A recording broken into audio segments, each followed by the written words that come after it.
Hello दोस्तों, कैसे हो आप सभी लोग। आज से हम लोग स्टार्ट करने जा रहे हैं जो सीटेट प्रीवियस ईयर के क्वेश्चन पेपर्स थे उनके अंदर हमारे पास में मैथमेटिक्स के अंदर जो भी 30 क्वेश्चन आते हैं मैथमेटिक्स के, तो 30 में से हमारे पास में 20 क्वेश्चन तो आते हैं मैथमेटिकली टाइप के एंड 10 क्वेश्चन आते हैं पेडागोजी बेसिस के। तो हम लोग ये जो 20 क्वेश्चंस हैं पेडागोजी वो मैथमेटिकल टाइप के उनको करने वाले हैं और प्रीवियस ईयर को उठाएंगे, क्योंकि लास्ट ईयर इतने ज़्यादा क्वेश्चंस हो गए हैं हमारे पास कलेक्शन, जो कि सीटेट इस बार पूछने वाला है। उन्हीं में से घुमा फिरा के किसी सेट में ये डालेगा, किसी सेट में वो डालेगा, उसी टाइप से क्वेश्चंस को देने वाला है। इससे बाहर कुछ आने वाला नहीं है मैक्सिमम। तो हम एक एक क्वेश्चन को समझेंगे कि एक एक क्वेश्चन के अंदर एक एक ऑप्शन पे जाएंगे कि ये ऐसे है, ये ऐसे है। इस प्रकार इसको हमने डिस्कार्ड किया गया है ताकि जैसे ही आप लोग एग्जाम में देखोगे और तुरंत आप लोग इसे हटा दोगे। ऑप्शंस को भी हटाना सीखना पड़ेगा आप लोगों को कि ये है, ये नहीं है। बहुत सारे क्वेश्चन इसी बेसिस पर आते हैं। तो चलते हैं हम अपने फर्स्ट क्वेश्चन की तरफ। फर्स्ट क्वेश्चन क्या कह रहा है, इंग्लिश और हिंदी में दोनों में देख सकते हो आप लोग। तो फर्स्ट क्वेश्चन है हमारे पास में, identify the situation represent the improper fraction. जो इम्प्रॉपर फ्रैक्शन है, ये हमारे पास में 4 ऑप्शन दे रखे हैं। इनमें से बताना है कि कौन सी सिचुएशन इम्प्रॉपर फ्रैक्शन को डिनोट करती है। एंड यहाँ पे लिखा हुआ है हिंदी में विषम भिन्न। तो विषम भिन्न से समझ आ जाता है तो वो भी अच्छी बात है, और यदि नहीं आता है तो इम्प्रॉपर फ्रैक्शन क्या होता है। तो इम्प्रॉपर फ्रैक्शन आप लोगों को सबसे पहले मैं बता दे रहा हूँ। जैसे हमारे पास में इम्प्रॉपर फ्रैक्शन होता है, improper fraction is equals to, पहले फ्रैक्शन की ही बात कर लेता हूँ मैं। जो फ्रैक्शन होता है, fraction is equals to numerator upon denominator. ये हमारे पास में कंप्लीट फ्रैक्शन की फॉर्म होती है कि न्यूमरेटर अपॉन डिनोमिनेटर होता है। एंड इम्प्रॉपर के केस में यहाँ पे लिख देता हूँ, यदि हम इम्प्रॉपर की बात करते हैं, इम्प्रॉपर फ्रैक्शन के अंदर जो न्यूमरेटर होता है वो कैपिटल हो जाता है डिनोमिनेटर से। ठीक है, जो न्यूमरेटर है वो डिनोमिनेटर से बड़ा हो जाता है तो उसको हम इम्प्रॉपर कहते हैं। एंड यहीं पे आ जाता है हमारे पास एक ये प्रॉपर फ्रैक्शन। प्रॉपर फ्रैक्शन में क्या होता है, यहाँ उल्टा हो जाएगा, जो न्यूमरेटर है वो छोटा हो जाएगा डिनोमिनेटर से। ठीक है, यही दो हमारे पास है कि एक बड़ा हो गया, एक छोटा हो गया। और यहाँ पे एक दे रखा है कि यूनिट फ्रैक्शन। यूनिट फ्रैक्शन में क्या होता है, जो न्यूमरेटर होता है वो हमेशा 1 के इक्वल होता है।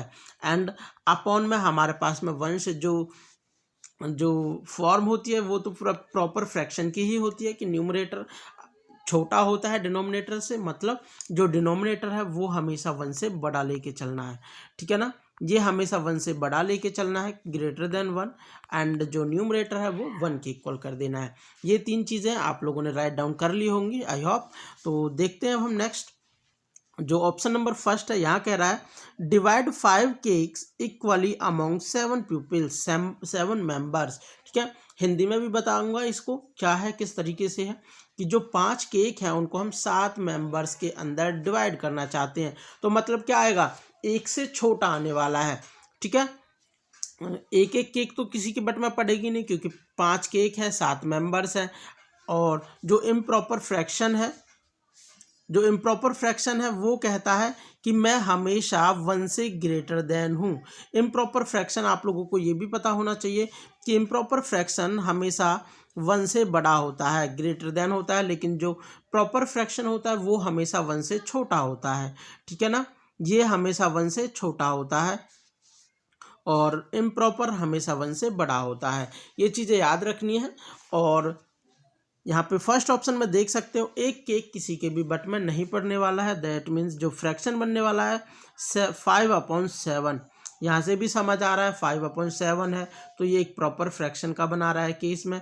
जो 5 है वो n है और 7 है वो d है denominator. That means 5 less than है 7 से, तो ऑप्शन नंबर फर्स्ट है वो गलत हो जाता है। फिर है the sum of 2 unit fractions. 2 unit fractions को यदि हम ऐड करते हैं, मतलब 1/2 प्लस 1/3, इस टाइप से इन दो को हम ऐड करते हैं तो कितना आ जाता है, ये 5/6 आने वाला है। तो ये भी एक प्रॉपर फ्रैक्शन बनने वाला है, क्योंकि जो न्यूमरेटर है वो छोटा है डिनोमिनेटर से, प्रॉपर फ्रैक्शन है। दैट मीन्स ये वाला भी हमारे पास गलत हो जाएगा। फिर कह रहा है डिवाइड 7 केक्स इक्वली 5 मेंबर्स। अब देखो 7 केक्स है, 5 मेंबर्स है, मतलब एक मेंबर के पास एक से अधिक केक आने वाला है। यहीं से आप लोग डायरेक्ट बता सकते हो कि इसका ऑप्शन नंबर 3 करेक्ट है। या फिर यदि हम इसे फ्रैक्शन फॉर्म में देखें तो 7 केक्स को 5 मेंबर्स में डिवाइड करना है, मतलब ये हमारे पास है। ठीक है, तो ऑप्शन हमारे पास में जो 3 है वो करेक्ट है। इसी प्रकार 4th वाले ऑप्शन को देखना चाहोगे कि divide A rectangular drawing 7 equally spaced horizontal line and colouring 3 strips. यदि हम इसको समझना चाहें, ये क्या कहना चाह रहा है कि एक हमारे पास में इस प्रकार से स्ट्रिप है रेक्टेंगुलर, तो इसको हॉरिजेंटली लाइन खींचते हुए हमने 7 भागों में ऐसे बांट दिया है। ठीक है, 1 2 3 4 5 6। ठीक है, तो 7 भाग हो चुके हैं। इनमें से इसने 3 को कलर कर दिया है, इस प्रकार से 3 को इसने कलर कर दिया है। तो हमारे पास में कलर वाले क्वेश्चन आप लोगों ने किए होंगे। जितने पार्ट कलर होता है उसको ऊपर लिखते हैं 3, और टोटल कितनी है हमारे पास 7 थी, तो 3/7 हमारे पास आने वाला है। दैट मीन्स ये भी एक प्रॉपर फ्रैक्शन आने वाला है, तो ये भी हमारे पास गलत हो जाएगा। तो यहाँ से ऑप्शन नंबर जो 3 है वो करेक्ट है। इसी प्रकार हम एक एक क्वेश्चन का पोस्टमार्टम करते हुए चलेंगे, ताकि आप लोगों के पास किसी भी क्वेश्चन, मतलब कैसा भी कोई भी क्वेश्चन आए, किसी भी अब जो एग्ज़ाम आएगा, एक ही जो क्वेश्चन है हमारे पास, वहाँ से 2 क्वेश्चन भी बन सकते हैं, और चाहे ना भी बने वो भी अलग बात हो सकता है, लेकिन हम अच्छे से करते हुए चलेंगे। और जो बाहर वाली आवाज़ है कृपया करके उनको नेगलेक्ट करें, अपना पढ़ाई पे ध्यान दें। ठीक है, नेक्स्ट क्वेश्चन हमारे पास है। ठीक है, यहाँ पे दे रखा है which of the following needs not be true. जो नहीं ट्रू होने वाली चीज़ है वो बतानी है हमें। फिर कह रहा है यहाँ पे 0 is the only integer which is it's आउन एडिटिव इनवर्स। अब आप लोगों को पता होना चाहिए कि भाई एडिटिव इनवर्स क्या होता है।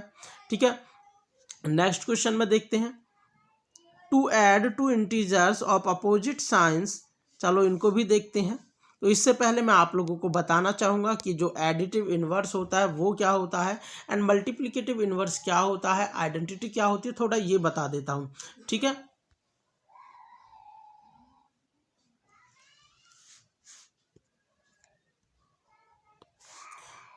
तो यहाँ पे हमारे पास में जो एडिटिव आइडेंटिटी की बात करते हैं, पहले हम आइडेंटिटी की बात करेंगे, फिर इन्वर्स पे जाएंगे, मूव करेंगे। ठीक है ना, तो एडिटिव, ए से मैं एडिटिव लिख रहा हूँ, एंड एम से मैं मल्टीप्लिकेटिव लिख रहा हूँ। ठीक है ना, ये मल्टीप्लिकेटिव का केस है, वो एडिटिव का केस है।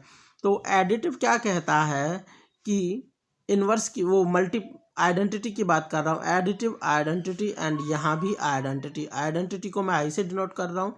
तो क्या कह रहा है कि एक नंबर में हम उस आइडेंटिटी को ऐड करें तो वापस वही नंबर आ जाए, और मल्टीप्लाई के केस में क्या करेगा, उस नंबर में हम आई से किस आई से मल्टीप्लाई करें कि वापस वही नंबर आ जाएगा। ठीक है, ये हमारे पास में कंडीशन होती है एडिशन की और मल्टीप्लाई की, जो आइडेंटिटी होता है। अब देखो कोई भी नंबर उठा लो, यहाँ पे मैं जैसे 5 उठाता हूँ। अब यहाँ मुझे 5 ही चाहिए, तो क्या ऐड करना पड़ेगा, कहीं ना कहीं मुझे 0 ही तो ऐड करना पड़ेगा। यदि मैं 0 ऐड करूँगा तभी जाके 5 मिलने वाला है। हर केस के अंदर यही आने वाला है। जो आइडेंटिटी है, एडिटिव आइडेंटिटी हमेशा 0 आने वाली है। यह आप लोग रिमेंबर रख लोगे कि एडिटिव आइडेंटिटी हमेशा 0 आने वाली है। एंड यहाँ बात करते हैं तो यहाँ कितना मल्टीप्लाई करें कि वापस से 5 आ जाए। तो हम मल्टीप्लाई यदि 1 करते हैं तभी हमारे पास 5 वापस से आएगा। मतलब मल्टीप्लिकेटिव जो आइडेंटिटी है वो हमेशा 1 आने वाली है। ये चीज़ आप लोगों को रिमेंबर रखने की चीज़ें हैं। मल्टीप्लिकेटिव एंड एडिटिव आइडेंटिटी जो है, एडिटिव आइडेंटिटी 0 है हमेशा, एंड मल्टीप्लिकेटिव आइडेंटिटी हमारे पास 1 है। ठीक है, राइट डाउन कर लीजिए। अब मैं यहाँ से इन्वर्स की तरफ मूव करने वाला हूँ। तो इन्वर्स हमारे पास क्या आने वाला है, यहाँ से। अब एडिटिव के केस की ही बात कर रहे हैं। ठीक है, इन्वर्स का क्या मतलब होता है, यदि मैं ए को और ए के इन्वर्स ऑफ ए को ऐड करता हूं तो मुझे आइडेंटिटी प्राप्त होती है। एडिटिव का केस है तो मतलब मुझे ये 0 प्राप्त होने वाला है। ये केस कह रहा है। अब मुझे ये वाली वैल्यू चाहिए इनवर्स ऑफ ए तो मेरे पास है, लेकिन इनवर्स ऑफ ए चाहिए। Inverse of a is equals to, ये हमारे पास 0 है दूसरी तरफ, और इस ए को दूसरी तरफ लेके जाऊंगा तो ये माइनस ऑफ ए हो जाएगा, माइनस ए। मतलब यदि हमारे पास में मुझे ए का इन्वर्स चाहिए तो वो क्या हो जाएगा, माइनस ए हो जाएगा। ये चीज़ आप लोगों को हमेशा याद रखने वाली है। और यदि मैं जीरो का इन्वर्स, क्वेश्चन में पूछा हुआ है कि जीरो का इन्वर्स क्या आने वाला है, तो जीरो का इन्वर्स माइनस ऑफ जीरो भी लिखूं या फिर सिंपली जीरो लिख दूं तो कोई फ़र्क पड़ेगा, नहीं पड़ेगा, क्योंकि जीरो ना तो नेगेटिव होती है ना पॉजिटिव होती है। आप लोगों को रिमेंबर होना चाहिए, जीरो एक ऐसा इंटीजर नंबर है जो ना तो नेगेटिव है ना पॉजिटिव है। ठीक है, तो हमारे पास में जीरो का जो एडिटिव इन्वर्स है वो जीरो ही है। तो ये हमारे पास करेक्ट बात है। इसी प्रकार हम मल्टीप्लिकेटिव की बात कर लेते हैं। मल्टीप्लिकेटिव में क्या है कि ए को और ए के इन्वर्स को मल्टीप्लाई करना है, इसमें मल्टीप्लाई करना है इन्वर्स ऑफ ए। ठीक है, is equals to identity. Identity क्या है, 1 है। या मल्टीप्लिकेटिव आइडेंटिटी आप लोगों को अभी बताइए मैंने। तो इन्वर्स ऑफ ए को हम डिनोट करते हैं, ए इन्वर्स से भी डिनोट कर सकते हैं, वो इज इक्वल्स टू हो जाएगा 1/a के। ठीक है, ये 1/a के हो जाएगा। अब यहाँ से आप लोगों को एक बात और रिमेंबर करा देता हूँ मैं, जैसे यहाँ पे जीरो का एडिटिव इन्वर्स जीरो ही होता है, इसी प्रकार यदि a इज इक्वल्स टू 1 है तो एडिटिव इन्वर्स उसका क्या आने वाला है, 1/1, दैट मीन्स 1 आने वाला है वापस से। तो क्वेश्चन ये भी आ सकता है नेक्स्ट टाइम कि जो 1 का मल्टीप्लिकेटिव इन्वर्स है वो 1 ही होता है। हाँ ठीक है, 1 होता है, हमें पता है। ठीक है ना, जो मल्टीप्लिकेटिव इन्वर्स है वो 1 होता है, और एडिशन के केस में जीरो का जीरो ही होता है। ठीक है, और मल्टीप्लिकेटिव के केस में यदि हम ए के इक्वल जीरो रख देते हैं तो हम उसका इन्वर्स कैलकुलेट नहीं कर पाते हैं। आप लोगों को रिमेंबर रखना है कि मल्टीप्लिकेटिव के केस में जीरो का इन्वर्स हम कैलकुलेट नहीं कर सकते हैं। ठीक है, जो यहाँ की आइडेंटिटी है एडिटिव की, उसको मल्टीप्लिकेटिव में इन्वर्स नहीं कैलकुलेट करेंगे, लेकिन मल्टीप्लाई वाली को तो हम इजीली 1 है तो उसका -1 हो जाएगा इन्वर्स। ठीक है, एडिशन के केस में। तो यही चीज़ें हैं दो आप लोगों को जो रिमेंबर रखने वाली चीज़ें हैं। अब देख लेते हैं क्वेश्चन क्या था। क्वेश्चन देखिए, फर्स्ट क्वेश्चन हमारे पास में जो फर्स्ट ऑप्शन है यही है, 0 is the only integer which is its own additive inverse. Yes, ये हमारे पास करेक्ट है। तो इसने नॉट ट्रू पूछा हुआ था, दैट मीन्स ये नहीं है। Sorry, to add two integers of opposite sign we have to find the difference of their numerical values and assign the sign of the integer with large numerical value. ये क्या कहना चाहता है, हिंदी में भी आप लोग देख सकते हो, आप लोग इसे एक बार। यदि हम दो अपोजिट साइन मतलब विपरीत साइन वाले दो इंटीजर्स नंबर को ऐड करना चाहें, मतलब इंटीजर आप लोगों को पता है 0 +-1 +-2 इस टाइप के होते हैं। यदि हम दो अपोजिट साइन वाले, एक मैंने 5 ले लिया है, एक मिनट, एक मैंने 5 ले लिया है और एक मैंने -10 ले लिया है। अब इन दोनों को मुझे क्या करना है, ऐड करना है। सेकंड, इन दोनों को मुझे अब ऐड करना है। तो 5 + -10 ऐड करूंगा तो -5 आने वाला है। और ये कह क्या रहा है क्वेश्चन में, यदि मैं इनकी numerical value, just numerical value क्या कहते हैं, साइन को हमें मैटर नहीं करना है, जस्ट 10 लेना है और 5 लेना है। इनको यदि मैं सब्सट्रैक्ट करता हूँ तो 5 आने वाला है, और जो बड़ा वाला है, बड़ा कौन सा है, 10 है, तो इसकी जो साइन है वही इस पर रख देता हूँ, वही आ गया हमारे पास में। दैट मीन्स जो ऑप्शन नंबर सेकंड है वो भी करेक्ट है, गलत नहीं है। ठीक है, नेक्स्ट है, to subtract two integers we have to find the difference of their numerical values. इसने कहा यदि हम सब्सट्रैक्ट करते हैं दो डिफरेंट न्यूमेरिकल वैल्यूज को, जैसे यहीं पे ले लेता हूँ मैं, एक 5 हो गया है और एक हमारे पास में -10 हो गया है। ठीक है, यदि मैं इनको सब्सट्रैक्ट करना चाहूँ तो ये 5 माइनस ऑफ -10, ये क्या आने वाला है हमारे पास, 5 + 10 = 15 आने वाला है। ठीक है, यहाँ से 15 आने वाला है, लेकिन इसने क्या बोला हुआ है, इनका हम डिफरेंस निकालते हैं। डिफरेंस हमारे पास क्या आया है, 5 आया। अभी मैंने कैलकुलेट तो किया है न्यूमेरिकल वैल्यूज का, 10 - 5 = 5 आ गया। And assign the integer with the larger numerical values, तो हमने साइन माइनस का रख दिया इस पे, लेकिन हमारे पास आंसर कितना आने वाला था, 15 आने वाला था। तो ये यहाँ से हमारे पास में गलत हो गया है। तो ऑप्शन नंबर जो थर्ड है वही गलत है, वही गलत है तो मतलब वही हमारे पास में करेक्ट ऑप्शन है। और इसका एक और ऑप्शन बचा हुआ है, इसको देख सकते हो, every integer has a successor and predecessor. Predecessor and successor क्या होता है आप लोगों को मैं बता दे रहा हूँ। जैसे इंटीजर के केस की बात कर रहा है ये, तो 1 है, तो 1 के बाद में हमारे पास में जो 2 है, ये 2 1 का सक्सेसर है। सक्सेसर मतलब हमें कुछ सक्सेस मिल जाना, कुछ बढ़ जाना, ठीक है, वो हमारे पास एक प्रकार से सक्सेसर है। और 1 का जो ये प्रीडिसेसर है वो हमारे पास इससे एक छोटा, 1 से छोटा क्या हो जाता है, 0 हो जाता है। ऐसे हम 0 से छोटा निकालना चाहें तो -1 हो जाता है, इससे भी छोटा निकालना चाहें तो हमारे पास में -2 हो जाता है। मतलब किसी भी इंटीजर को ले लो और उसका हम प्रीडिसेसर भी निकाल सकते हैं, और सक्सेसर 2 आ गया, 2 से हमारे पास 3 हो जाएगा, 3 आ गया, 3 से 4 हो जाएगा।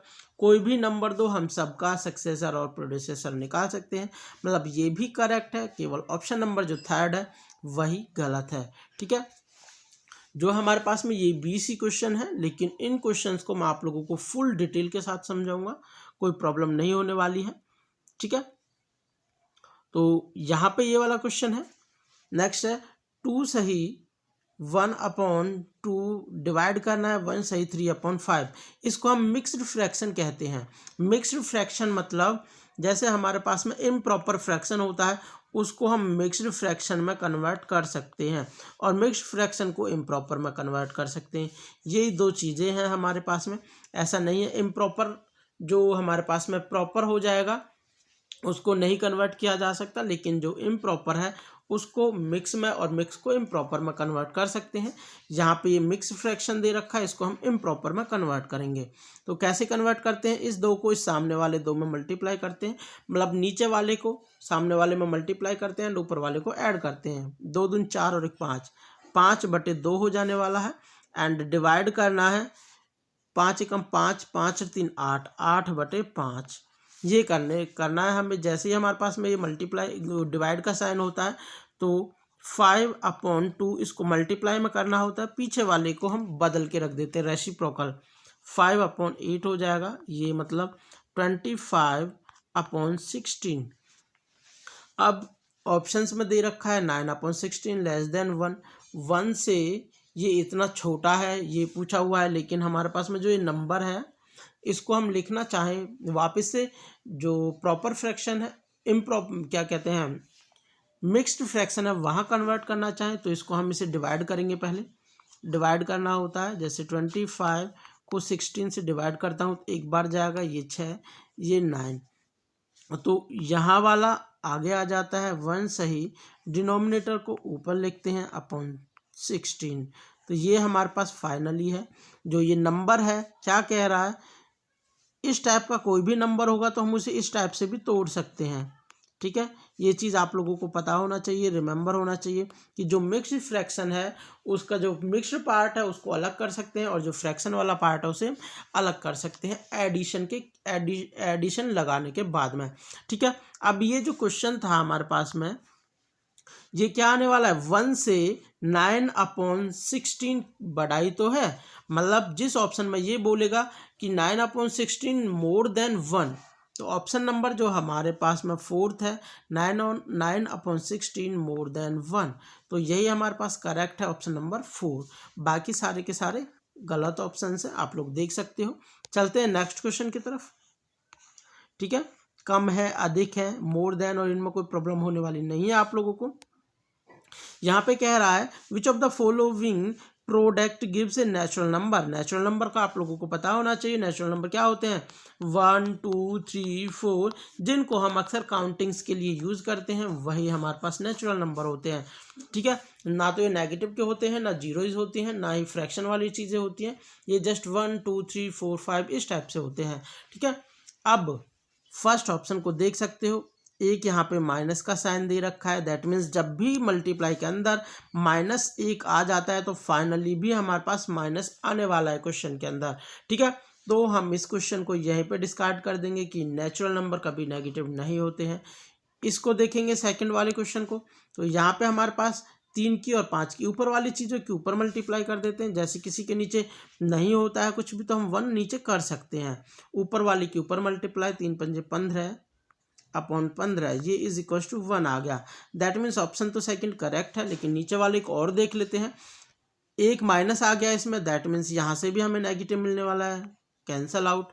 यहाँ पे तो 2 माइनस हैं, लेकिन यहाँ से तो पॉजिटिव ही मिलेगा, लेकिन क्या है 1 और 1 की मल्टीप्लाई 1 करेंगे एंड 3, 1/3, तो ये भी हमारे पास एक नेचुरल नंबर नहीं है, तो ऑप्शन सेकंड करेक्ट है। चलते हैं नेक्स्ट क्वेश्चन की तरफ, जहाँ जो क्वेश्चन ऐसा है कि जिसको मुझे प्रॉपर तरीके से सॉल्व करना है, अच्छे तरीके से एक एक पॉइंट को मैं वहाँ समझा रहा हूँ, बस लास्ट तक बने रहिए लेक्चर के अंदर, आप लोग काफ़ी चीज़ें सीख जाओगे, ठीक है ना। द मिक्स्ड फ्रैक्शन क्रॉसपॉन्डिंग, हमें एक मिक्स्ड फ्रैक्शन बनाना है, इसके क्रॉसपॉन्डिंग में क्या आने वाला है, जैसा भी बताया था मैंने 5.035, जैसे इस पॉइंट को हटाना होगा मुझे, तो मुझे क्या करना पड़ेगा, ये पॉइंट हटाऊंगा और पॉइंट के पीछे 3 अक्षर है तो 1000 से डिवाइड कर दूंगा। अब इसे 5 से डिवाइड कर रहा हूँ, 5 से ये 2, 5 दूनी 10, 0 0, ये 200 आ जाएगा नीचे, ठीक है। और ऊपर 5 से काटना चाहूँगा तो 5 एकम 5, 0 ना जाने की 0, 5 7 35, 1000, ये कितना हो गया 1007/200, ठीक है। तो इसको वापस से मिक्स्ड फ्रैक्शन में लिखना चाहूँ तो 1007 को पहले मुझे डिवाइड करना पड़ेगा 200 से, 1007 डिवाइड बाई 200, तो कितनी बार जाएगा 5 बार जाएगा, 1000 बार चला जाएगा, 7 रिमाइंडर बचा। क्या बताया था मैंने, जो यहाँ होता है क्वेश्चन उसको 5 सही में लिख देते हैं, रिमाइंडर को ऊपर लिखते हैं और नीचे जिससे हम डिवाइड करते हैं, तो 5 सही 7/200, 2200, ठीक है ना। तो ऑप्शन नंबर हमारे पास जो थर्ड है वो करेक्ट है, ठीक है। चलते हैं नेक्स्ट क्वेश्चन की तरफ, यहाँ पे भी मिश्रित भिन्न है, उसको संगत भिन्न में कन्वर्ट करना था, जो इसकी रिलेटेड बन जाएगी, वही चीज़ बोला हुआ है, ठीक है ना। अब यहाँ पे देखते हैं, यहाँ पे क्या कह रहा है, हिंदी में देख लेते हैं इसको। त्रिभुज ABCD, त्रिभुज बोले तो ट्रायंगल ABCD है जिसमें AB बराबर AC है, एंड भुजा AB को D तक इस प्रकार बढ़ाया जाता है, जो AB भुजा है उसको D तक किस प्रकार बढ़ाया जाता है, किस प्रकार, जैसे हमारे पास में ये A है, ये B है, ये C है, ट्रायंगल तो हमारे पास यही है, इसको इस प्रकार D तक बढ़ाया जाता है, किस प्रकार बढ़ाया जाता है कि जो एंगल CBD, जो CBD है वो कितना है 150 डिग्री, ठीक है ना, ये 150 डिग्री है। तो पूछा हुआ है तब एंगल BAC मतलब ये वाला एंगल जो बीच में होता है वही एंगल पूछता है वो, तो BAC हमें एंगल कैलकुलेट करना है कि किसके बराबर आने वाला है। ऑप्शन तो हमारे पास में यही है, वही आने वाला है। आप लोगों को पता है एक जो सीधी रेखा होती है उसको यदि हम ऐसे काट भी देते हैं तो कोई प्रॉब्लम नहीं है, इस एंगल का सम और इस एंगल का सम, जो दोनों एंगल्स हैं इनका सम हमेशा 180 आने वाला होता है, ठीक है। कितना आने वाला है 180 हमेशा। तो यहाँ पे ये जो लाइन है ये इस प्रकार से सीधी लाइन है, एक साइड का 150 है तो दूसरी साइड का कितना आने वाला है वो 30 आने वाला है, तभी तो 180 हो जाएगा दोनों का सम, 150 और 30 180, ठीक है। तो ये अंदर वाला 30 है, इसने कहा है AB बराबर है AC के। जब भी ट्रायंगल के अंदर दो साइड ऐसे बराबर होती हैं और वो जो थर्ड वाली लाइन के ऊपर कट करती है वह हमेशा इक्वल एंगल बनाती हैं, ठीक है। ये बात आप लोगों को रिमेंबर रखनी है, यदि दो साइडें आपस में बराबर होती हैं और वो थर्ड वाली साइड पे जहाँ कट करती हैं वो दोनों एंगल्स इक्वल होते हैं, ये लिख लीजिए। तो ये 30 हो गया, मतलब ये भी 30 हो गया हमारे पास में। तो अब हमारे पास में एक एंगल बचा हुआ है कैलकुलेट करने के लिए। आप लोगों को पता है ट्रायंगल के तीनों कोनों का योग करते हैं तो वो 180 के इक्वल होता है।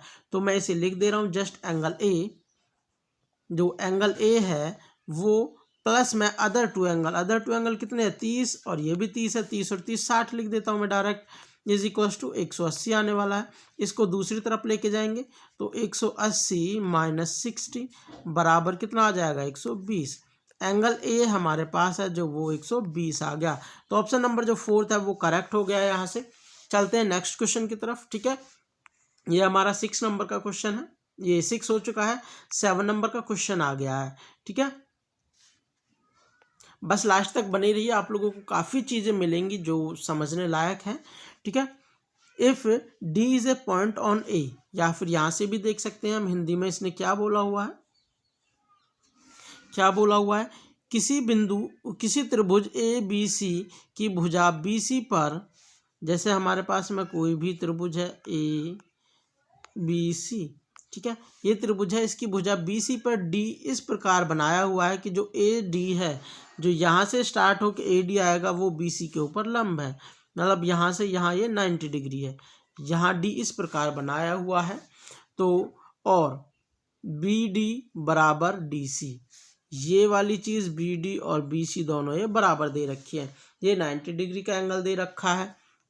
ठीक है, जब भी हमारे पास में जो परपेंडिकुलर होता है सामने वाली साइड्स को बराबर इक्वल 2 भागों में डिवाइड करता है, मतलब ये थर्ड वाली साइड होती है वो भी बराबर हो जाती है।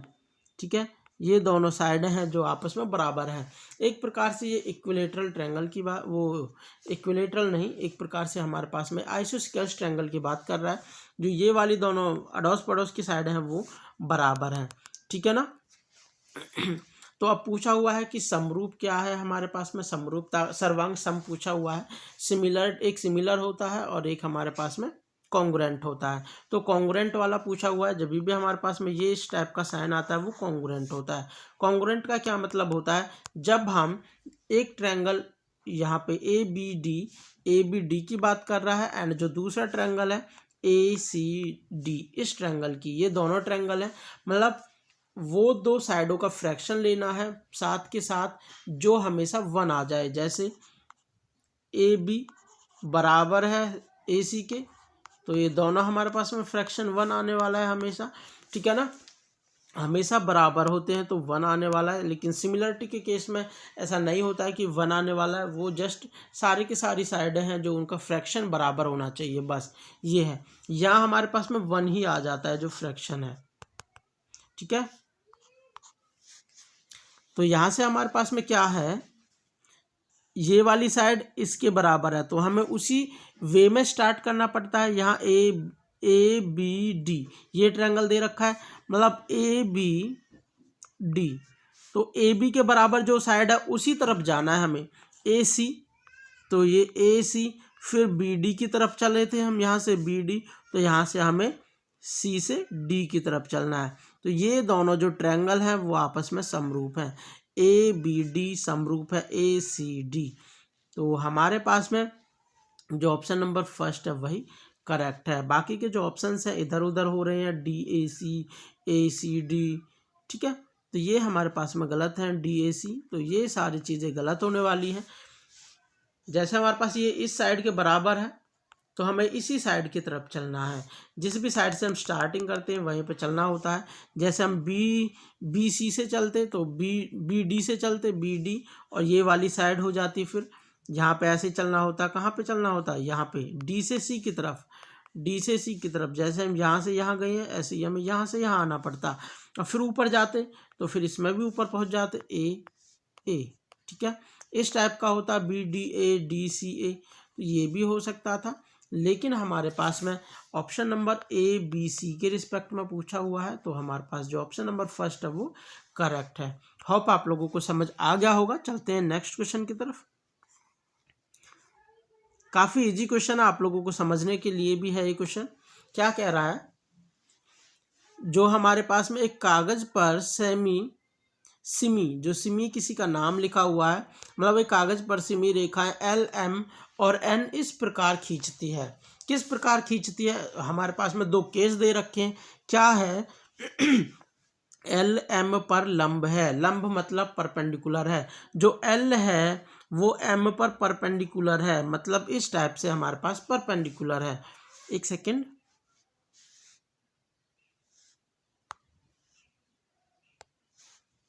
ठीक है, ऐसे जो L है वो M लाइन पर परपेंडिकुलर हो गया। सेकंड कह रहा है N perpendicular to M, L जो N है वो भी M पर परपेंडिकुलर है, मतलब यहाँ से कहीं एन इसी प्रकार खींचेगा, ठीक है ना। तो यहाँ से कंक्लूजन क्या निकल के आया है, जब भी दो लाइन किसी थर्ड वाली लाइन पे परपेंडिकुलर होती हैं तो वो दोनों लाइंस आपस में पैरेलल होती हैं। ये आप लोगों को याद होना चाहिए, वो दोनों लाइन आपस में क्या होती हैं, पैरेलल होती हैं। तो यहाँ पूछा हुआ है L and N are parallel, direct हमारे पास करेक्ट आंसर हो गया है, यही ऑप्शन नंबर फर्स्ट। आगे भी देख सकते हो L and N are perpendicular to each other, नहीं ये तो परपेंडिकुलर की बात है ही नहीं, दिख भी रहा है हमें। परपेंडिकुलर तो तब होता है जब आपस में एक दूसरे को कट कर जाती हैं 90 डिग्री पर, लेकिन यहाँ तो पैरेलल है। L M and N will always intersect at a single point, इसने कहा है एट ए सिंगल पॉइंट पे ही कट कर रही है, ऐसा थोड़ी है ये यहाँ पे कट कर रही है, ये यहाँ पे कट कर रही है, ठीक है ना। तो हमारे पास में ये भी ऑप्शन गलत है। Fourth option any line parallel to M will be parallel to N, इसने कहा है कोई लाइन एम के पैरेलल होगी, यदि हम एक लाइन इसके पैरेलल खींचते हैं तो वो एम के पैरेलल होगी, नहीं एम के तो वो परपेंडिकुलर है, ठीक है ना। ये परपेंडिकुलर कहता तो ये ऑप्शन करेक्ट था, लेकिन हमारे पास केवल ऑप्शन एक ही है, एल और एम आर पैरेलल, ठीक है ना। आप लोग जो ऑप्शन नंबर यहाँ पे थर्ड कह रहा है कि एक सिंगल पॉइंट पे कट करने वाले हैं, आप लोग ऐसे तो समझ मत जाना कि इसको यहाँ से हम ऐसे बढ़ा दें, तो ये एक ही लाइन है, एल लाइन है, तो हमें इससे थोड़ा अलग ही होके लाइन बनानी है। ये हमारे पास एम लाइन है जो हमें 90 डिग्री पे कट कर रही है, ठीक है ना। तो ऑप्शन नंबर इस प्रकार थर्ड गलत था, तो ऑप्शन फर्स्ट करेक्ट है। चलते हैं नेक्स्ट क्वेश्चन की तरफ। अब हाँ, ये क्वेश्चन काफ़ी इंपॉर्टेंट है, आप लोग देख सकते हो हर बार आ रहा है पेपर के अंदर। The maximum number of lines of the symmetry possible of any triangle, line symmetry, line of symmetry पूछा हुआ है, मतलब maximum number of line of symmetry. Line of symmetry क्या कहता है, एक ट्रायंगल के अंदर पूछा हुआ है। ये ट्रायंगल हमारे पास में 3 टाइप के होते हैं, एक तो परपेंडिकुलर ट्रायंगल हो जाता है, एक आइसोस्केल्स ट्रायंगल हो जाता है, और एक हम नहीं मतलब एंगल के बेसिस पे देखें तो वहाँ पे 3 अलग ट्रायंगल हो जाते हैं, और साइड्स के बेसिस पे देखें तो वहाँ अलग 3 प्रकार के हो जाते हैं, मतलब 6 टाइप के ट्रायंगल हैं यदि हम लोग देखना चाहते हैं, ठीक है। तो 3 एंगल के बेसिस पर है, 3 हमारे पास साइड्स के बेसिस पर होते हैं। तो यहाँ पे हमारे पास में आइसोस्केल्स ट्रायंगल है। जब भी हमारे पास में मैक्सिमम की बात करना चाहता है वो मतलब आइसोस्केल्स ट्रायंगल, इक्विलेटरल ट्रायंगल की बात करेगा। इक्विलेटरल ट्रायंगल क्या होता है, जिसमें हमारे पास तीनों साइड्स बराबर होती हैं, उसको हम इक्विलेटरल ट्रायंगल कहते हैं। तो यहाँ से क्या कह रहा है, line of symmetry. Line of symmetry क्या है कि हम ऐसी लाइन कितनी ड्रॉ कर सकते हैं कि उस लाइन के जो दोनों तरफ वाला भाग है वो बराबर हो जाए, मतलब उसके तरफ एक प्रकार से इमेज की तरह, जैसे मिरर का काम करे, ठीक है। यहाँ से हम यदि एक लाइन ड्रॉ करना चाहें इस शीर्ष से ऐसे, इक्विलेटरल ट्रायंगल है तो ये वाली साइड थोड़ा दिखने में टेढ़ा लग रहा है, लेकिन इक्विलेटरल है तो ये वाला भाग और ये वाला भाग दोनों बराबर आने वाला है, ऐसा लगेगा जैसे एक मिरर की तरह ये लाइन काम कर रही है, ठीक है। एक लाइन ऐसे हो जाएगी। इसी प्रकार यदि हम एक लाइन ऐसे ड्रॉ करें तो इधर वाला भाग और इधर वाला भाग करेगा, इसी प्रकार एक लाइन ऐसे ड्रॉ करें तो ये वाला भाग और ये वाला भाग। तो मैक्सिमम हम इक्विलेटरल ट्रायंगल के अंदर ही खींच सकते हैं, वो भी कितनी, 3 लाइनें खींच सकते हैं। तो ऑप्शन नंबर हमारा जो सेकंड है वो करेक्ट है, ठीक है ना, ठीक है। लाइन ऑफ सिमेट्री आप लोगों को रिमेंबर रखना है, लाइन ऑफ सिमेट्री क्या होता है, ठीक है। यहाँ समिति रेखाएं लिखा हुआ है, समिति रेखाओं से आप लोगों को समझ आ रहा है तो अच्छी बात है। बाकी लाइन ऑफ सिमेट्री जो ये है काफ़ी इजीली याद हो जाएगा, ठीक है। तो ये हो चुका है। अब यदि मैं ट्रायंगल की ही बात करना चाहूँ तो 90 डिग्री का ट्रायंगल भी 2 प्रकार का हो सकता है। जैसे ये हमारे पास में ये, एक सेकंड, ये इस प्रकार से हो गया है, और एक हमारे पास इस प्रकार से हो सकता है। यहाँ पे क्या है, जो ये दोनों साइड्स हैं बराबर हैं, यदि मैं इनको ऐसे बीच से काट दे रहा हूँ तो ये दोनों साइड बराबर है। यहाँ भी मैंने इनको बीचों बीच से ही काटा है, एक प्रकार से समझ लेना, क्योंकि थोड़ा टेढ़ा हो गया है तो ऐसे समझ सकते हैं। ये भी बीचों बीच से काटा है, मतलब ये वाला एक प्रकार से मिरर का काम करता। यदि जो 90 डिग्री वाला ट्रायंगल है, समकोण त्रिभुज है, उसके दोनों तरफ वाली साइड है वो बराबर हो जाती हैं, ये वाली, तो वहाँ पे एक लाइन ऑफ सिमेट्री बन जाती है। और यदि ये दोनों साइडें बराबर नहीं होती हैं तो हम कितनी भी लाइनें ड्रॉ कर दें लेकिन वो एक प्रकार से मिरर का काम नहीं कर सकता है। 90 डिग्री के केस में दो केस बन जाते हैं हमारे पास में, एक जो इक्विलेटरल बन ये आइसोस्केल्स बन जाता है। आइसोस्केल्स मतलब जिसकी दो साइडें बराबर होती हैं, ठीक है ना। परपेंडिकुलर प्लस आइसोस्केल्स है तो दो साइडें यहाँ पे बराबर हैं तो एक सिमेट्री बन जाएगी। और लेकिन यहाँ पे हमारे पास में एक भी सिमेट्री नहीं बनने वाली है, ठीक है। और आइसोस्केल्स की ही बात करता हूँ मैं सिंपली, वहाँ पे भी एक लाइन ऑफ सिमेट्री है क्योंकि इधर वाला पार्ट और इधर वाला पार्ट इक्वल है। लेकिन ऐसे ड्रॉ करना चाहें तो ये वाली चीज़ और ये वाली चीज़ बराबर नहीं आती है, ठीक है। आइसोस्केल्स आ जाता है तो वहाँ पे हमारे पास में सिंपल याद रखनी है, आइसोस्केल्स के केस में वन लाइन ऑफ सिमेट्री हो जाती है। और यदि वो स्केलेटन है, स्केलेटन या वो 90 डिग्री का हो या कुछ भी हो तो वहाँ पे एक भी लाइन ऑफ सिमेट्री नहीं बनती है। और यदि वो इक्विलेटरल ट्रायंगल है तो वहाँ पे हमारे पास मैक्सिमम 3 लाइन ऑफ सिमेट्री बन जाती हैं। ऑप्शन नंबर सेकंड है वो करेक्ट है। चलते हैं नेक्स्ट क्वेश्चन की तरफ।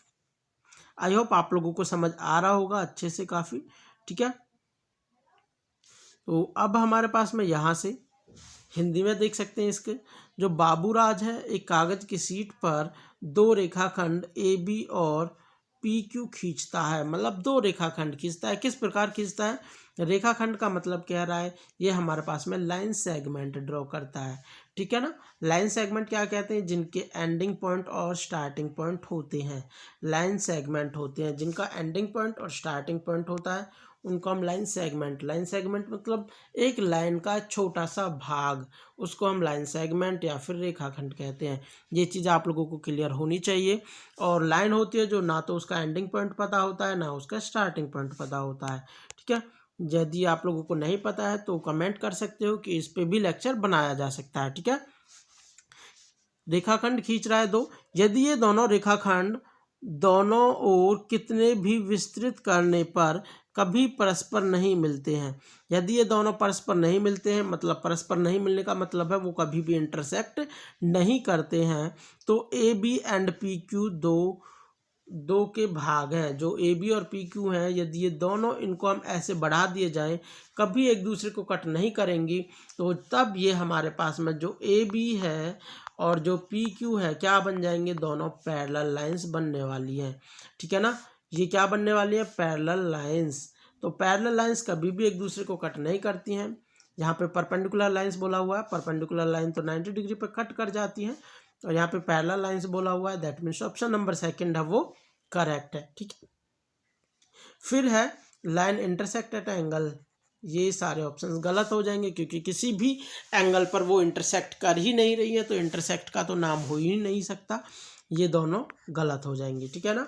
केवल ऑप्शन नंबर सेकंड है वो करेक्ट है। चलते हैं नेक्स्ट क्वेश्चन की तरफ।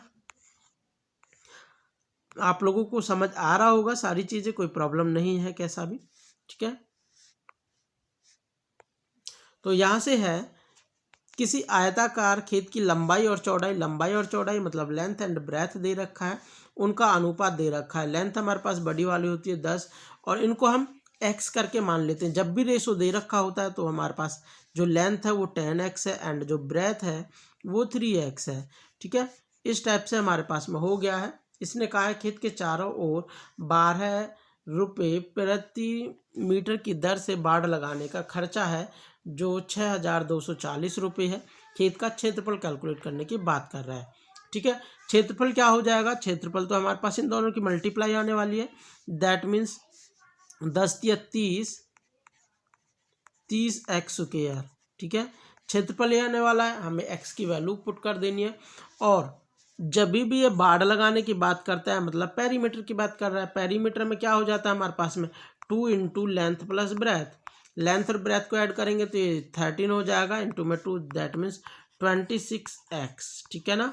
ये हमारे पास में एक चक्कर काटने का बाड़ लगाने का 26x लेंथ है और 26x मीटर लेंथ है और ये हमारे पास में 12 रुपये प्रति मीटर लगा रहा है। मतलब 1 मीटर के लिए 12 रुपये है तो 26x के लिए कितने हो जाएंगे, 26x इंटू 12 बराबर कितने हो गए, 6,240 हो जाएगा। मुझे x की वैल्यू कैलकुलेट करनी थी 6240 अपॉन 26 गुना 12 कट करेंगे। 12 एकम 12 है, यहाँ पे 12 पंजे 60, 12 दूनी 24 हो जाएगा, 2 बच के एक आएगा, फिर 0 का 0, फिर 26 से दिख रहा है 26 दूनी 52। तो हमारे पास जो x की वैल्यू है वो कितनी आ गया, 20 आ गया। अब यहाँ पे 20 रखेंगे, पुट करेंगे तो 20 का स्क्वायर दैट मीन्स 400 हो जाएगा। 400 इंटू, यहाँ पे लिख देता हूँ मैं 400 इंटू में 300, तो 4 तिया 12, ये 3 जीरो पीछे वाली आ जाएंगी। तो ऑप्शन नंबर 4 था जो वो करेक्ट हो जाएगा, 12,000।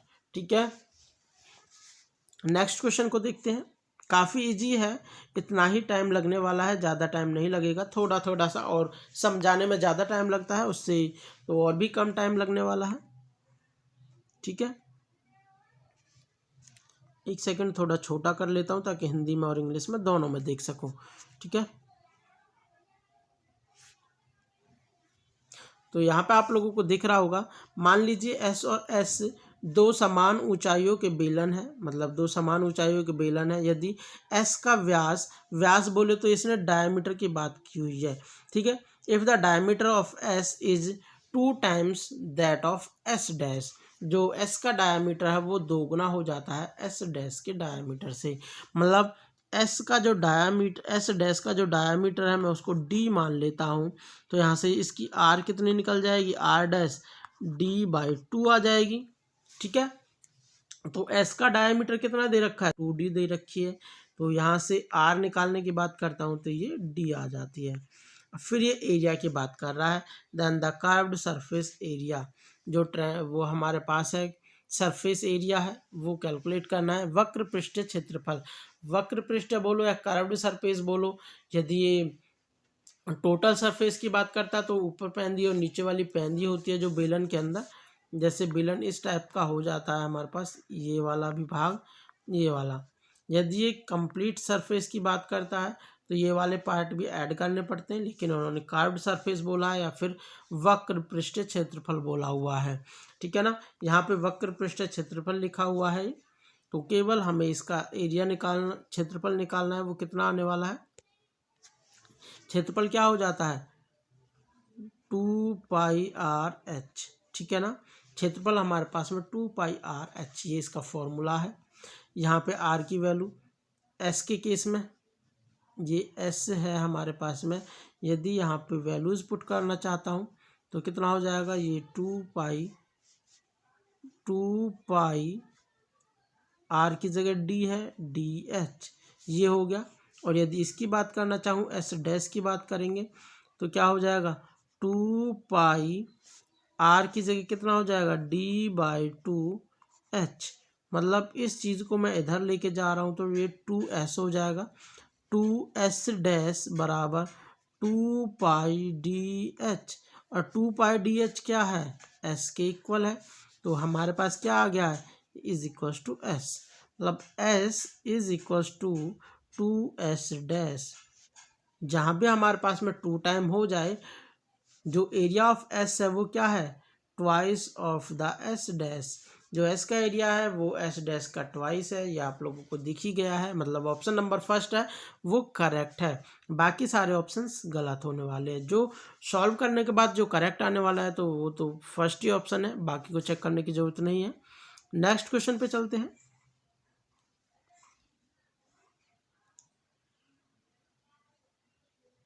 ठीक है, नेक्स्ट हमारे पास है जो इस टाइप के क्वेश्चन है, थोड़ा हिंदी में देख लेते हैं तो काफ़ी लेंथी सा लगता है, इजीली हम समझ पाते हैं। ठीक है ना, सोबिन के पास 2 समकोण त्रिभुज है। समकोण त्रिभुज का कहने का मतलब है उसके पास राइट एंगल ट्रायंगल है। ठीक है ना, 90 डिग्री है जिनके पास, एक वो ट्रायंगल है।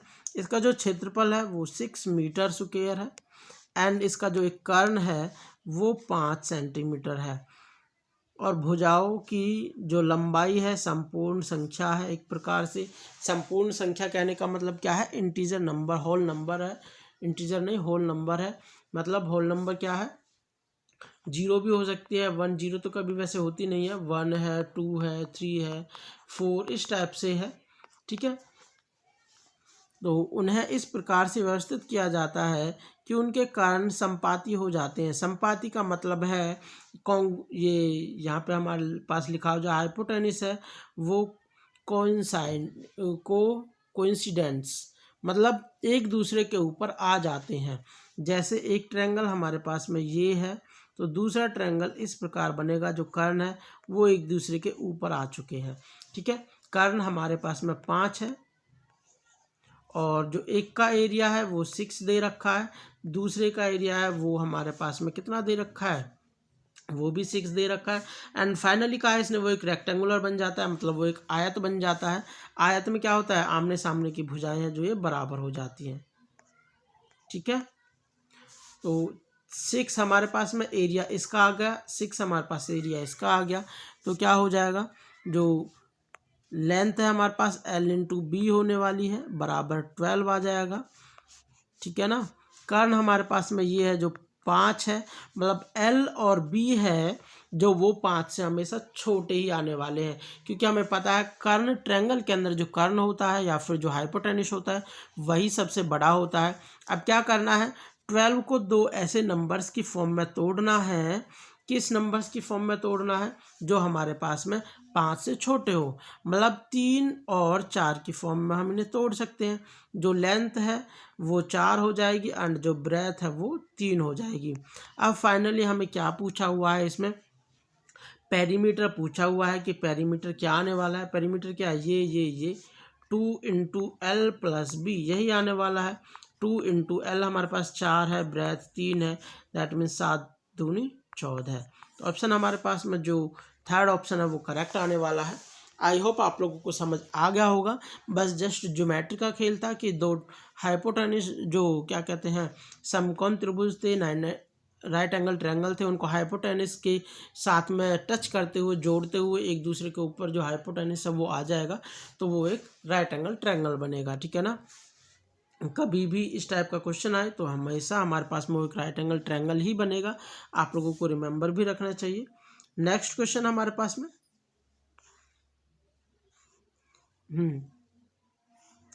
हिंदी में ही देख लेते हैं इसको। क्या कह रहा है, दो पासों को फेंका जाता है, पासा मतलब दो डाइसों को फेंका जाता है और उन पर आई संख्या को जोड़ा जाता है, जो संख्या आती है उनको जोड़ा जाता है। यदि यह ज्ञात है कि आई हुई दोनों संख्याएं भिन्न भिन्न है, जो दोनों संख्याएं वो भिन्न भिन्न होनी चाहिए और इसकी क्या प्रक्रिया है कि वो 12 हो जाए। पासे पर 1 से लेकर 6 तक की ही काउंटिंग होती है, 1 2 3 एंड सो ऑन 6 इस टाइप की होती है। यदि दोनों पासों पर भिन्न भिन्न नंबर आएगा, मतलब एक पासे पर यदि 6 आ गया तो दूसरे पे 6 नहीं आ सकता। और 12 योग कब आएगा, जब दोनों पासों पर 6 आएगा तभी तो जाके 12 आएगा।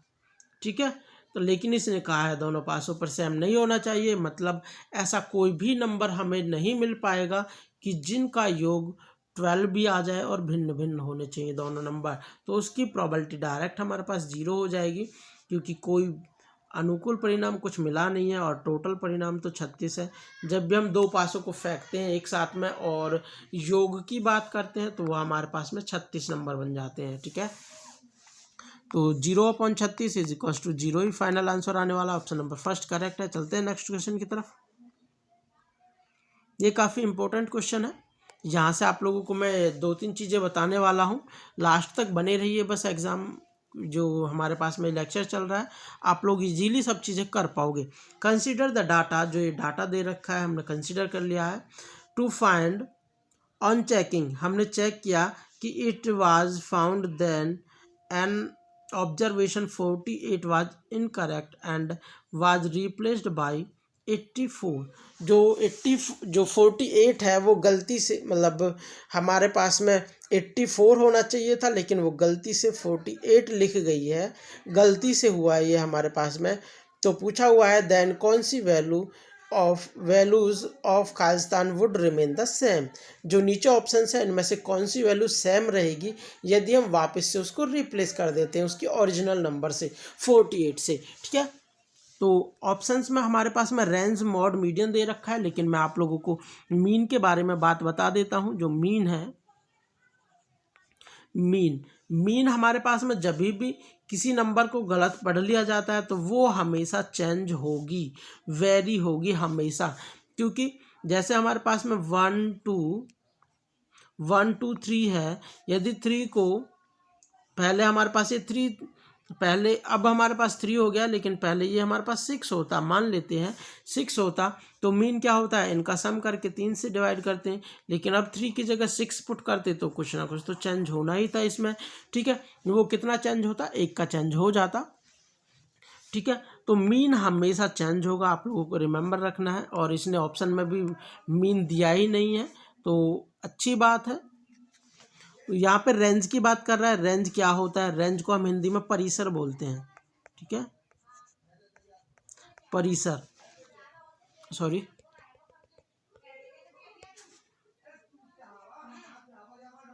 परिसर। ठीक है ना, ये हमारे पास में परिसर होता है। परिसर क्या होता है, large number minus small number. जो डाटा दे रखा है उसमें से हम एक लार्ज नंबर उठाएंगे एंड देन माइनस कर देंगे स्मॉल नंबर को। तो यहाँ से तो लार्ज नंबर 57 आ रहा है और स्मॉल नंबर हमारे पास 5 आ रहा है, तो ये आ जाएगा 52। ठीक है, लेकिन जैसे ही हम इसको 84 को रिप्लेस करेंगे तो 84 क्या मतलब लार्ज वाला हो जाएगा, एंड 5 माइनस करेंगे तो ये आ जाएगा 79। तो यहाँ से हमारे पास जो रेंज है वो तो चेंज हो गई है। इसने कहा है जो रिमेन्स सेम रहने वाली है, मतलब ऑप्शन नंबर फर्स्ट गलत हो गया है। ठीक है, नेक्स्ट हमारे पास मॉड की बात कर रहा है। अब मॉड क्या होता है, जो नंबर मैक्सिमम टाइम रिपीट होता है वही हमारे पास मॉड हो जाता है। इस डाटा के अंदर हम देखते हैं तो 7 है जो वो 2 टाइम रिपीट हो रहा है, और बाकी के जो नंबर्स हैं वो केवल 1 टाइम रिपीट हो रहा है। अब 48 को यदि हम 84 भी करना चाहें तब भी हमारे पास में ये भी एक बार रिपीट था, अब ये भी एक बार ही रिपीट हो पाएगा। दैट मीन्स मॉड हमेशा 7 ही आने वाला है, that means does not change.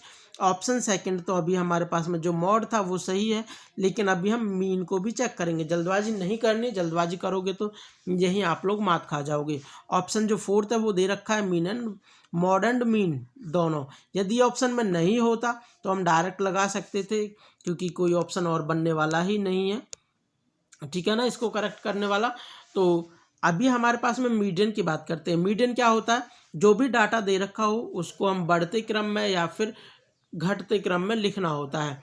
यदि हमारे पास ओरिजिनल डाटा को बढ़ते हुए क्रम में लिखना चाहें तो क्या हो जाएगा, 5 हो जाएगा, फिर 7 हो जाएगा, एंड 9 हो जाएगा, फिर हमारे पास में 20 हो जाएगा, फिर हमारे पास 26 हो जाएगा, ये 31 हो जाएगा।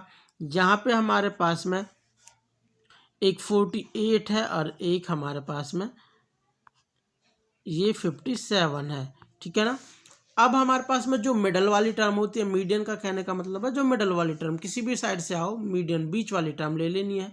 जो हमारे पास में 20 है, टोटल ये टर्म 9 है, हमारे पास में 4 इधर हो गई हैं और ये 4 इधर हो गई। बीच वाली टर्म कितनी है, 20। तो मीडियन हमारे पास में जो मीडियन है वो क्या आ गई है, 20 आ गया है। यदि हम इन नंबर्स को जैसे 57 यहाँ हो जाएगा और 84 यहाँ हो जाएगा, तभी भी 20 पे कोई फ़र्क पड़ेगा, नहीं पड़ेगा।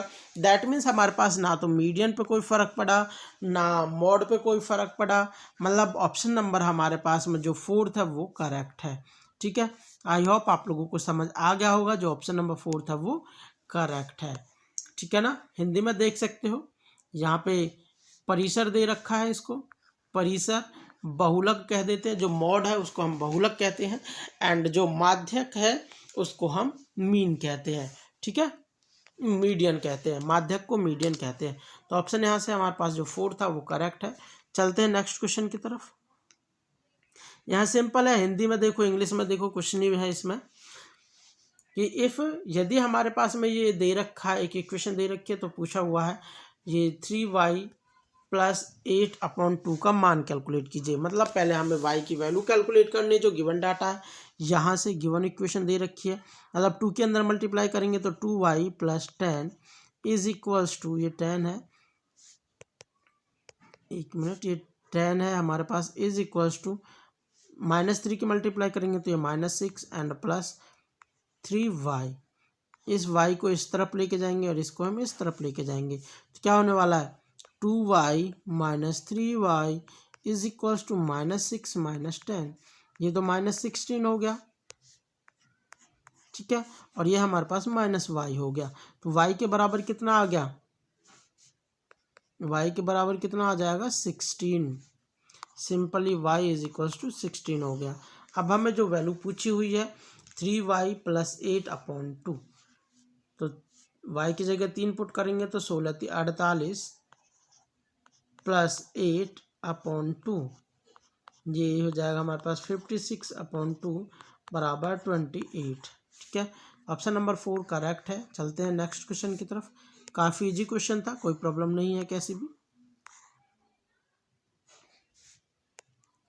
सिमिलरली हमारे पास में यहाँ पे है, यदि x minus Y is equal to 5 यहाँ दे रखा है and X square plus Y square बराबर 53 है और एक्स वाई दोनों क्या है धनात्मक, दैट मीन्स पॉजिटिव नंबर्स हैं एक्स और वाई।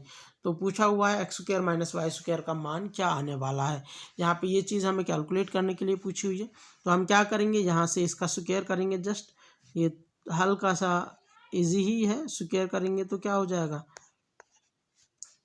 ये हो जाएगा X square plus Y square plus ये माइनस हो जाएगा -2xy, जहाँ 56 हो जाए, ये 53 हो जाएगा, ये 25 हो जाएगा। 5 का स्क्वायर करेंगे तो -2xy। इस चीज़ को इस साइड में लेके जाएंगे तो -25 - 53 बराबर -2xy।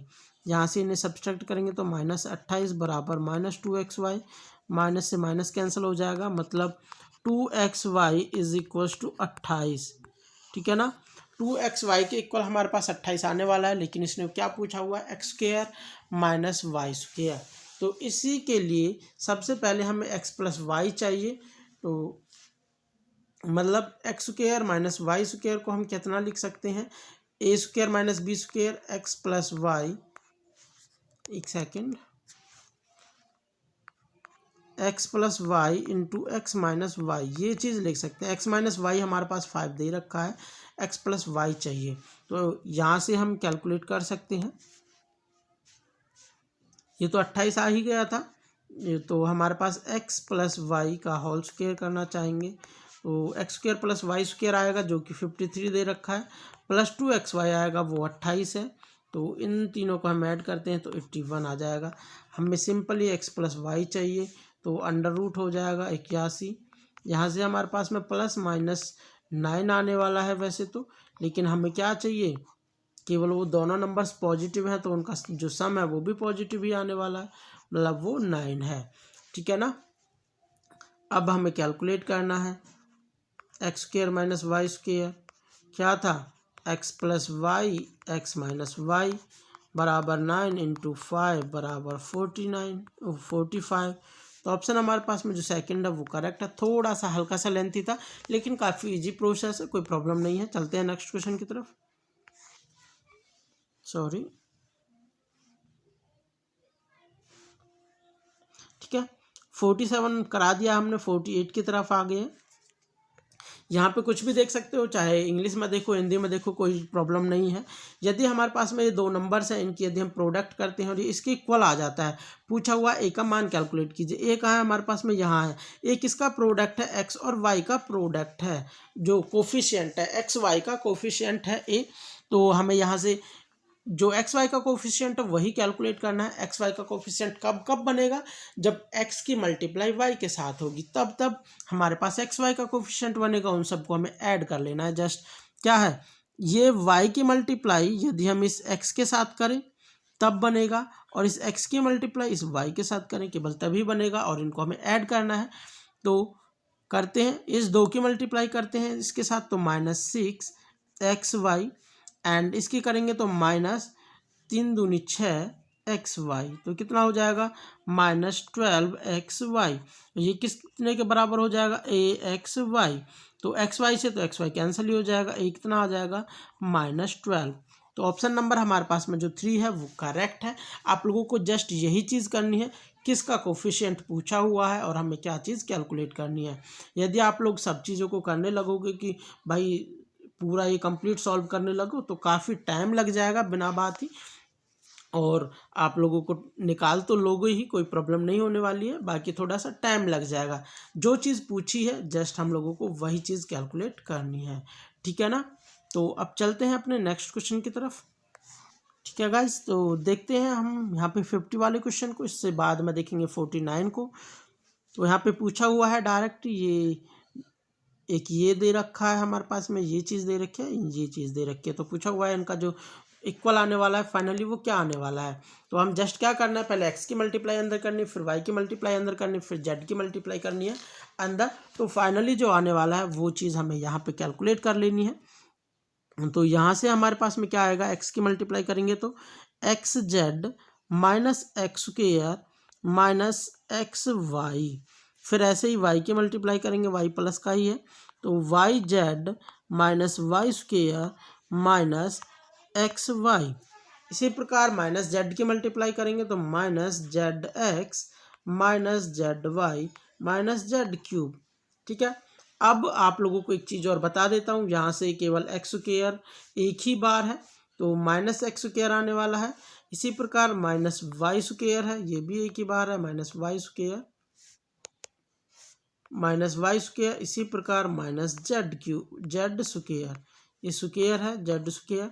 तो ऑप्शंस में भी देख सकते हो केवल एक ही ऑप्शन है, ऑप्शन नंबर 3 वहाँ पे जहाँ minus x square minus Y square minus z square ये चीज़ दे रखी है। तो यहीं से हमारे पास में ये चीज़ करेक्ट हो जाएगी। तो बाकी सी चीज़ें डिस्कार्ड हो जाएंगी, ऑप्शन नंबर 3 करेक्ट है। और इसे आप लोग और भी सॉल्व कर सकते हो। तो कम्प्लीटली सॉल्व करते हैं हम इसको। तो वाई जेड, ये एक्स जेड हमारे पास में यहाँ पॉजिटिव है, एक्स जेड यहाँ जो एक्स जेड या जेड एक्स नेगेटिव है, मतलब ये कैंसिल हो जाएंगे। ठीक है, फिर यहाँ पे एक्स वाई ये नेगेटिव है, यहाँ पे भी ये नेगेटिव है एक्स वाई, मतलब -2xy हो चुका है। इसी प्रकार हमारे पास में देखो ये जेड वाई या फिर वाई जेड हो, ये प्लस एक जगह प्लस का एक जगह नेगेटिव का, ये भी कैंसिल हो जाएंगे। तो फाइनली हमारे पास यही आने वाला है, x square minus Y square minus z square minus 2xy, आगे पीछे लिख दिया है इधर ऑप्शन में बस। ठीक है, अब देख लेते हैं इससे ऊपर वाला ऑप्शन क्या कहता है, जो क्वेश्चन है वो क्या कह रहा है। यहाँ पे हमारे पास में कोई दुकानदार 100 बल्ब 10 रुपये प्रति बल्ब की दर से खरीदता है। इनमें उसने इन सभी बल्बों को बेचकर 25% लाभ अर्जित करने का निर्णय लिया। यह परिकल्पना करते हुए कि सभी बल्ब है जो वो बिक जाएंगे, परंतु उनमें से क्या हुआ, 10 बल्ब है जो वो ख़राब हो चुके हैं जिन्हें वो बेच नहीं पाया है, और शेष बल्बों को उसने 14 रुपये प्रति बल्ब की दर से बेच दिया है। तब बताना है उसको जो लाभ हुआ है या हानि हुई है, मतलब क्या हुआ है फाइनली। यदि उसने 100 बल्ब खरीदे थे, 10 के हिसाब से खरीदे थे, 100 बल्ब 10 के हिसाब से खरीदे थे, तो उसने टोटल इन्वेस्टमेंट कितना किया था, 1000 रुपये का, और उसे लाभ कितना चाहिए था, 25% का लाभ चाहिए था। 1000 रुपये पे यदि हम 25% का लाभ कैलकुलेट करना चाहते हैं तो 25% अपॉन में 100, दैट मीन्स ये 1/4 आने वाला है। तो मैंने ये डायरेक्ट 1/4 लिखा हुआ है यहाँ पे। ठीक है, तो इसका 1/4 कितना आ जाएगा, 250 रुपये। तो उसे फाइनली वो कमाना कितने रुपए चाहिए चाह रहा था, 1250 रुपये। ठीक है, वो फाइनली 1250 रुपये कमाना चाहता था, लेकिन उसकी कमाई कितनी हुई है, 10 बल्ब खराब हो जाते हैं तो फाइनली उसके पास 90 बल्ब तो बच जाते हैं, और कितने के रेट में बेच देता है वो, 14 रुपये पर बल्ब के हिसाब से बेचता है। तो कितना हो जाएगा, 9 चौक 36 का 6 का 9 एकम 9, 9 और 3 12, 1260, ये हमारे पास में एक जीरो पीछे वाली है। ठीक है ना, 1260 रुपये में वो फाइनली बेच पाता है। तो उसने सोचा कितना था कि 1250 का बिके, लेकिन हमारे पास में हुआ कितना है, 1260 रुपये में वो बेच पाया है, मतलब जितना उसने सोचा था उससे 10 रुपये अधिक में ही बेच दिया है। ठीक है, प्रत्याशित धनराशि से 10 रुपये अधिक प्राप्त हुए। प्रत्याशित मतलब है जितना उसने सोचा था, जितना उसने मतलब वो मान रहा था कि इतना मुझे मिलेगा, तो उससे उसने 10 रुपये ही फालतू देखे हैं। इसको हम एक बार इंग्लिश में भी देख लेंगे, लेकिन ऑप्शन यही करेक्ट है। यहाँ पे क्या है, केवल 10 रुपये का लाभ हुआ, उसे 10 रुपये का लाभ थोड़ी हुआ है, उसे कितने रुपए का लाभ हुआ? 260 रुपये का लाभ हुआ है, क्योंकि उसने खरीदी कितने में थी? 1000 रुपये में, लेकिन 1260 में बिकी है, मतलब 260 रुपये का लाभ हुआ है। तो ये गलत हो गया। फिर कहा है प्रत्याशित धनराशि से 10 कम है, उसने तो 1260 ही अनुमान लगाया था, लेकिन कितना आ गया? 1260। तो 10 कम नहीं है, 10 अधिक है, और 10 रुपये की हानि बोल रहा है। हानि होती तो वो 990 रुपये का बिकता, ठीक है ना। तो हानि तो है नहीं, 260 रुपये की है। तो ऑप्शन हमारे पास में जो फर्स्ट है वही करेक्ट है, ठीक है। तो इसे इंग्लिश में भी देख सकते हैं क्या कह रहा है। इसने कहा है to get 10 more than expected, जो उसने एक्सपेक्टेड किया था, एक्सपेक्टेड कितना किया था? 1250 एक्सपेक्टेड किया था, लेकिन मिल कितना गया? 1260 रुपये मिल गया। तो एक्सपेक्टेड से 10 रुपये ज़्यादा ही तो है। तो ऑप्शन नंबर फर्स्ट इस प्रकार से सही था। उसने कहा 10 रुपये का ही प्रॉफिट हुआ, गलत बात है, प्रॉफिट तो 260 रुपये का हुआ है उसे, ठीक है। यहाँ पे एक्सपेक्टेड से 10 कम है, गलत बात है, 10 ज़्यादा थे। यही हमारे पास में उसने लॉस 10 रुपये का लॉस हुआ है, गलत बात है। तो ऑप्शन नंबर फर्स्ट हमारे पास में करेक्ट है, ठीक है। यदि आशा करता हूँ आप लोगों को जो लेक्चर है पसंद आया होगा। तो पसंद आया तो चैनल को सब्सक्राइब कीजिए, लाइक शेयर एंड अपने दोस्तों के साथ में शेयर ज़रूर कर दीजिए। इसी प्रकार से वीडियोस आएंगे, एक एक क्वेश्चन को इसी प्रकार से अच्छे तरीके से एक्सप्लेन किया जाएगा, ताकि आप लोगों को एक क्वेश्चन के अंदर यदि इससे भी नेक्स्ट कोई भी न्यू क्वेश्चन बनना चाहे तो आप लोग कहीं भी नहीं छोड़ पाओगे। Thank you, take care, bye bye.